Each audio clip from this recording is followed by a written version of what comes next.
மறுபடியும் உங்களை ஆண்டவராகிய இயேசு கிறிஸ்துவின் நாமத்தினாலே வாழ்த்துகிறேன், ஆசீர்வதிக்கிறேன். தேவ செய்திகள் கடந்து செல்வோம்.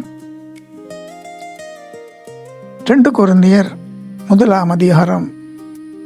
8, 9, 10 வாசிப்போம்.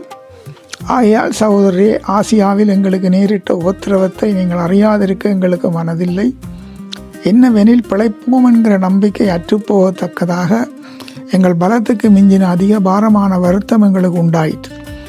அப்போஸ்தலர் பவுல் சொல்கிறதை பார்க்கிறோம். தங்களுக்கு நடந்த போராட்டங்களை குறித்து சொல்கிறதை பார்க்கிறோம். அதுக்கு பின்பு 9வது வசனத்திலே, நாங்கள் எங்கள் மேல் நம்பிக்கையாயிராமல் மரித்தோரை எழுப்புற தேவன் மேல் நம்பிக்கையாயிருக்கத்தக்கதாக மரணம் வருமென்று நாங்கள் எங்களுக்குள்ளே நிச்சயத்திருந்தோம். அப்போ அவரோட நம்பிக்கை அந்த சூழ்நிலையிலும், இக்கட்டான சூழ்நிலையிலும், மரணங்கள் நெருங்கி வருகிற எங்களோட பாரத்துக்கு மிஞ்சி சோதனைகள் வருகிற வேளையிலும் ஒரே ஒரு நம்பிக்கைக்கு உரியவர் ஆண்டவராகிய இயேசு கிறிஸ்து என்பதை திட்ட தெளிவாக நமக்கு பரிசுத்த ஆவியானவர் எழுதி வைத்திருக்கிறார். அவை பாருங்கள், அங்கே சொல்கிற நம்பிக்கையாக இருக்கத்தக்கதாக மரணம் வெறுமென்று நாங்கள் எங்களுக்குள்ளே நிச்சயத்திருந்தோம்.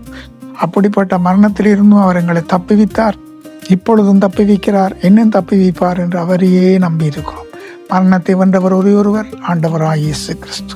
உலக இரட்சகர் ஆண்டவராகிய இயேசு கிறிஸ்து. வானத்தின் கீழெங்கும் பூமியின் மேலெங்கும் சகல அதிகாரமுடையவர் ஆண்டவராகிய இயேசு கிறிஸ்து.